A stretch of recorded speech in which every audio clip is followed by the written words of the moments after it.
తెలంగాణ రాష్ట్ర వ్యాప్తంగా నేడు రేపు ఎల్లుండి భారీ నుంచి అతి భారీ వర్షాలు కురిసే అవకాశం ఉన్నట్లుగా వాతావరణ శాఖ పేర్కొంది. మరి ఏ జిల్లాలలో ఎంత మేరకు వర్షపాతం నమోదయ్యే అవకాశాలున్నాయి ఏంటి అనేది కూడా తెలుసుకుందాము. మనతో పాటు వాతావరణ శాఖ అధికారి ధర్మరాజ్ గారు ఉన్నారు. మిగతా విషయాలను ఆయన మాటల్లోనే అడిగి తెలుసుకుందాం. నమస్తే సార్. సార్, ఈ రోజు రేపు ఎల్లుండి దాదాపు చాలా జిల్లాలకి అతి భారీ వర్షాల సూచనను కూడా ఇచ్చారు. ఏ జిల్లాలలో ఎంత మేరకు వర్షపాతం నమోదయ్యే అవకాశాలు ఉన్నాయి? ప్రస్తుతం కనుక చూసుకున్నట్లయితే వాతావరణ సూచికలుగా ఉన్నటువంటి ప్రస్తుతం సినాప్టిక్ కండిషన్ కనుక చూసుకున్నట్లయితే ప్రస్తుతం ఈశాన్య బంగాళాఖాతంలో ఒక ఉపరితల చక్రవాకం అనేది కొనసాగుతుంది. ఇది రానున్న కొన్ని గంటల్లో ఇది అల్పపీడనంగా మారి దీనికి అనుసంధానంగా ఒక ద్రోణి కూడా ఇటు ఉత్తర ఆంధ్ర నుంచి మన తెలంగాణ రాష్ట్రం వైపుగా కదిలే అవకాశం కూడా కనిపిస్తుంది. ఎప్పుడైతే ఇది అల్పపీడనంగా ఏర్పడుతుందో అప్పుడు మన తెలంగాణ రాష్ట్రం మీద తీవ్రతతో కూడినటువంటి వర్షం అనేది రాష్ట్రం అంతటా కూడా నమోదయ్యే అవకాశం అయితే కనిపిస్తుంది. ముఖ్యంగా చూసుకున్నట్లయితే ఈరోజు కనుక చూసుకుంటే ఉత్తర తెలంగాణ జిల్లాలు అలాగే ఈ యొక్క ఆరెంజ్ హెచ్చరికలు అనేవి జారీ చేయడం జరిగింది.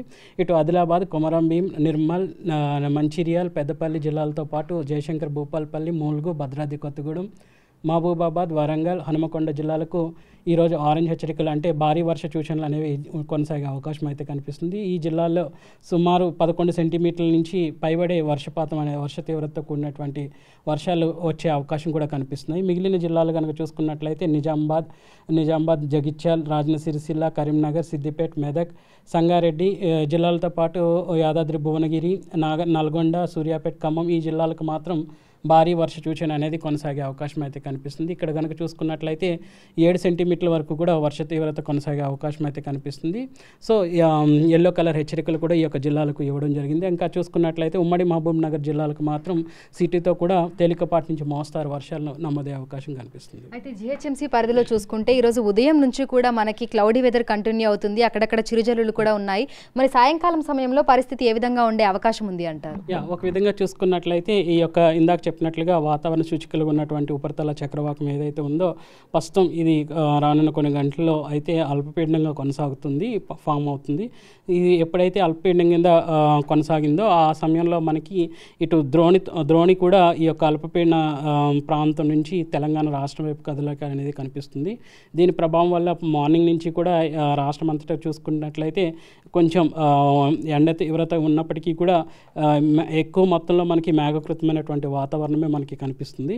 సో సాయంత్రం అయ్యేసరికి తేలికపాటి నుంచి మోస్తారు వర్షాలు ఇటు సిటీతో పాటు ఇటు దక్షిణ జిల్లాల్లో వచ్చే అవకాశం అయితే కనిపిస్తుంది. సో రేపు పరిస్థితి ఏ విధంగా ఉండొచ్చు అంటారు? ఏ జిల్లాలకి ఆరెంజ్, ఎల్లో అలర్ట్స్ అనేవి జారీ చేయడం జరిగింది? రేపు కనుక చూసుకున్నట్లయితే ఎక్కువ మొత్తంలో ఈ యొక్క ఆరెంజ్ కలర్స్ అనేవి ఇవ్వడం జరిగింది, హెచ్చరికలు అనేవి జారీ చేయడం జరిగింది. ముఖ్యంగా చూసుకున్నట్లయితే ఇటు నిర్మల్, జగిత్యాల్, నిజామాబాద్, కామారెడ్డి, రాజన్న సిరిసిల్ల, మెదక్, సంగారెడ్డితో పాటు వికారాబాద్, మహబూబ్ నగర్, వనపర్తి, నాగర్ కర్నూలు జిల్లాలకు అలాగే చూసుకున్నట్లయితే జయశంకర్, భూపాలపల్లి, ములుగు, వరంగల్, మహబూబాబాద్ జిల్లాలకు ఆరెంజ్ హెచ్చరికలు అనేవి జారీ చేయడం జరిగింది. ఇక్కడ కనుక చూసుకున్నట్లయితే అంచనా ప్రకారం ఇక్కడ 11 సెంటీమీటర్ల నుంచి పైబడి వర్షపు తీవ్రత అనేది నమోదయ్యే అవకాశం అయితే కనిపిస్తుంది. మిగిలిన జిల్లాలకు మాత్రం ఎల్లో హెచ్చరికలు అనేవి జారీ చేయడం జరిగింది. ఇక్కడ కనుక చూసుకున్నట్లయితే వర్ష తీవ్రత అనేది 7 సెంటీమీటర్ల నుంచి పైబడి వచ్చే అవకాశం అయితే కనిపిస్తుంది. ఈ వర్షాలు ఇంకా ఎన్ని రోజుల పాటు ఉండే అవకాశం ఉంది? మాన్సూన్ మనకి ఇంకా ఎంత కాలం పాటు ఉండే అవకాశం ఉంది? ప్రస్తుతం కనుక చూసుకున్నట్లయితే రానున్న మూడు రోజులు కూడా తీవ్రత కూడినటువంటి వర్షాలు అనేవి రాష్ట్రంలో నమోదయ్యి తర్వాత క్రమేపీ ఈ యొక్క వర్ష తీవ్రత తగ్గుముఖం పట్టే అవకాశం అయితే కనిపిస్తుంది. ముఖ్యంగా చూసుకున్నట్లయితే అక్టోబర్ మొదటి వారం వరకు కూడా వర్షాలు అనేవి కొనసాగుతాయి. తర్వాత కనుక చూసుకున్నట్లయితే మనకి అక్టోబర్ 2వ వారం మొదటి రోజు కానీ రెండో రోజు కానీ ఈ యొక్క ఉపసంహరణ, నైరుతి ఋతుపవనాల ఉపసంహరణ అనేది రాష్ట్రం నుంచి కూడా వెళ్ళే అవకాశం కూడా కనిపిస్తుంది. సో ఈ అతి భారీ వర్షాల నేపథ్యంలో జిల్లాలలో ఉన్నటువంటి యంత్రాంగాన్ని ఏ విధంగా అప్రమత్తం చేస్తున్నారు? రైతులకి ఎట్లాంటి సూచనలు జారీ చేస్తున్నారు? ముఖ్యంగా చూసుకున్నట్లయితే ఈ యొక్క వాతావరణాన్ని అంచనా వేస్తూ ప్రస్తుతం ఏ జిల్లాల్లో మనకి భారీ వర్షాల నుంచి అతి భారీ వర్షాలు నమోదవుతున్నాయో ఆ జిల్లాలకి ఎప్పటికప్పుడు హెచ్చరికలు అనేవి జారీ చేయడం, ఈ జారీ చేసినటువంటి హెచ్చరికల్ని ముఖ్యంగా ఆయా జిల్లాల్లో ఉన్నటువంటి ఎవరైతే ప్రభుత్వ శాఖలకు పంపించడం అనేది కూడా జరుగుతుంది. సో ఒక విధంగా ముందుగా పొందుపరిచినటువంటి సమాచారం వాళ్ళకి లోతట్టుగా ఉన్నటువంటి ప్రాంతాల్లో ఉన్నటువంటి ప్రజలను సురక్షిత ప్రాంతాలకు తరలించడానికి ఎంతగానో ఉపయోగపడుతుంది.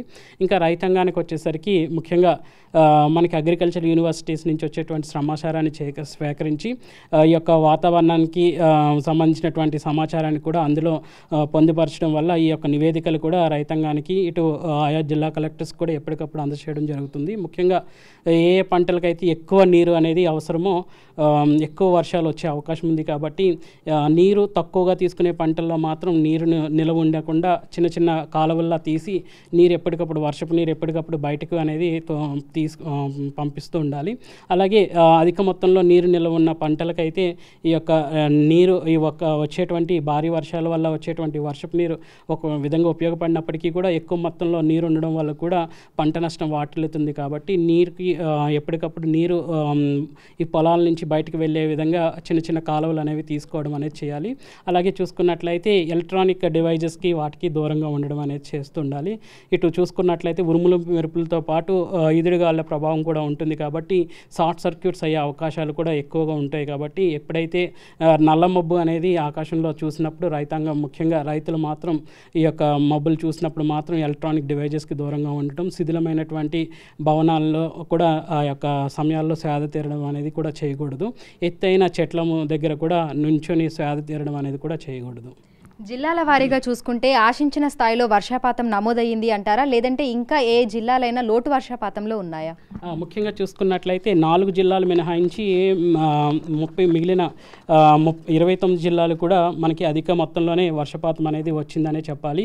ఇప్పుడు వరకు కూడా చూసుకున్నట్లయితే తెలంగాణ రాష్ట్రం అంతటా కూడా సగటున కనుక చూసుకున్నట్లయితే 71 సెంటీమీటర్ వరకు కూడా వర్షం అనేది నమోదవ్వాలి. మనకి వచ్చినటువంటి వర్షపాతం కనుక చూసుకున్నట్లయితే మనకి సుమారు 89 సెంటీమీటర్ల వరకు కూడా వర్షపాతం అనేది నమోదైంది రాష్ట్రం మొత్తం కూడా. సో ఒక విధంగా చూసుకున్నట్లయితే సగటు కంటే కూడా అధికంగా 25% అధికంగా వచ్చింది. ముఖ్యంగా చూసుకున్నట్లయితే జయశంకర్ భూపాలపల్లి, అలాగే చూసుకున్నట్లయితే నల్గొండ, ఇంకా నిర్మల్, పెద్దపల్లి ఈ యొక్క జిల్లాల్లో మాత్రం వర్ష తీవ్రత అనేది కొనసాగుతుంది. తీవ్రత అనేది ఒక విధంగా చూసుకున్నట్లయితే 10% కంటే తక్కువగా ఈ యొక్క వర్ష తీవ్రత అనేది ఒక విధంగా ఉంది. బట్ రానున్న వర్షాలతో ఈ లోటు ఏదైతే 4 జిల్లాల్లో కొనసాగుతుందో ఆ జిల్లాల్లో కూడా లోటు అనేది పోతుందని చెప్పొచ్చు. Thank you sir, thank you so much. So Telangana రాష్ట్ర వ్యాప్తంగా చూసుకుంటే విస్తారంగా వర్షాలైతే కురుస్తున్నాయి. ఈ రోజు, రేపు, ఎల్లుండి భారీ నుంచి అతి భారీ వర్షాలు కురిసే అవకాశం ఉన్నట్లుగా కూడా అధికారులు అయితే తెలుపుతున్నారు. ఈ నేపథ్యంలోనే పలు జిల్లాలకి ఆరెంజ్, అదేవిధంగా పలు జిల్లాలకి ఎల్లో అలర్ట్స్ని కూడా జారీ చేయడం జరిగింది. సో ఈ రోజు 25వ తేదీన చూసుకుంటే ఆదిలాబాద్, కొమరంభీం, ఆసిఫాబాద్, నిర్మల్, మంచిర్యాల, పెద్దపల్లి, జయశంకర్ భూపాలపల్లి, ములుగు, హన్మకొండ, వరంగల్, మహబూబాబాద్, భద్రాద్రి కొత్తగూడెం ఈ జిల్లాలకైతే ఆరెంజ్ అలర్ట్స్ని అయితే వాతావరణ శాఖ జారీ చేసింది. ఈ జిల్లాలలో 11 సెంటీమీటర్లకు పైనే వర్షపాతం నమోదయ్యే అవకాశాలు ఉన్నట్లుగా కూడా తెలపడం జరిగింది. ఇక మిగతా జిల్లాలు చూసుకుంటే జగిత్యాల్, నిజామాబాద్, రాజన్న సిరిసిల్ల, కరీంనగర్, సిద్దిపేట, మెదక్, కామారెడ్డి, సంగారెడ్డి, యాదాద్రి భువనగిరి, జనగాం, సూర్యాపేట్, నల్గొండ, ఖమ్మం ఈ జిల్లాలకు భారీ వర్ష సూచనను అయితే జారీ చేస్తూ ఎల్లో కలర్ వార్నింగ్ని కూడా అధికారులు అయితే ఇవ్వడం జరిగింది. ఈ జిల్లాలలో మనకు 7 సెంటీమీటర్ల మీదే వర్షపాతం నమోదయ్యే అవకాశం ఉన్నట్లుగా కూడా తెలుపుతున్నారు. ఇక మిగతా అన్ని జిల్లాలలో కూడా తేలికపాటి నుంచి మోస్తరు వర్షాలు కురిసే అవకాశం ఉన్నట్లుగా కూడా వాతావరణ శాఖ పేర్కొంది. ఇక రేపు 26వ తారీఖున చూస్తే మనకి ఆదిలాబాద్, కొమరంభీం, ఆసిఫాబాద్, మంచిర్యాల, పెద్దపల్లి, కరీంనగర్, సిద్దిపేట, హన్మకొండ, జనగాం, మేడ్చల్ మల్కాజ్గిరి, యాదాద్రి భువనగిరి, హైదరాబాద్, రంగారెడ్డి, నారాయణపేట్, జోగులాంబ గద్వాల్, నల్గొండ, సూర్యాపేట్, అదేవిధంగా ఇటు ఖమ్మం, భద్రాద్రి కొత్తగూడెం సో ఈ జిల్లాలకి భారీ వర్ష సూచన ఇస్తూ ఎల్లో కలర్ వార్నింగ్స్ని కూడా జారీ చేశారు. ఈ జిల్లాలలో మనకి భారీ వర్షాలు అంటే 7 సెంటీమీటర్ల మేరే వర్షపాతం నమోదవుతుంది. ఇక మిగతా జిల్లాలు నిర్మల్, జగిత్యాల, రాజన్న సిరిసిల్ల, నిజామాబాద్, కామారెడ్డి, మెదక్, సంగారెడ్డి, వికారాబాద్, మహబూబ్ నగర్, వనపర్తి, నాగర్ కర్నూల్, మహబూబాబాద్, వరంగల్, జయశంకర్ భూపాలపల్లి, ములుగు ఈ జిల్లాలలో అతి భారీ వర్షాలు కురిసే అవకాశం ఉన్న నేపథ్యంలో ఆరెంజ్ కలర్ వార్నింగ్స్ని కూడా అధికారులు అయితే ఇవ్వడం జరిగింది. సో జిల్లాలలో ఉన్నటువంటి ప్రజలు అప్రమత్తంగా ఉండాలని, భారీ వర్షాలు కురుస్తున్నటువంటి సమయంలో అత్యవసరమైతే తప్ప బయటకు రాకూడదు అని అక్కడున్నటువంటి అధికార యంత్రాంగంతో పాటు ప్రజలకి కూడా ఎప్పటికప్పుడు వాతావరణ శాఖ కేంద్రం నుంచి అలర్ట్స్ అదేవిధంగా సూచనలు కూడా వెళ్తూనే ఉన్నాయి. వీడియో జర్నలిస్ట్ వినోద్తో అంజుమ, బిగ్ టీవీ, హైదరాబాద్.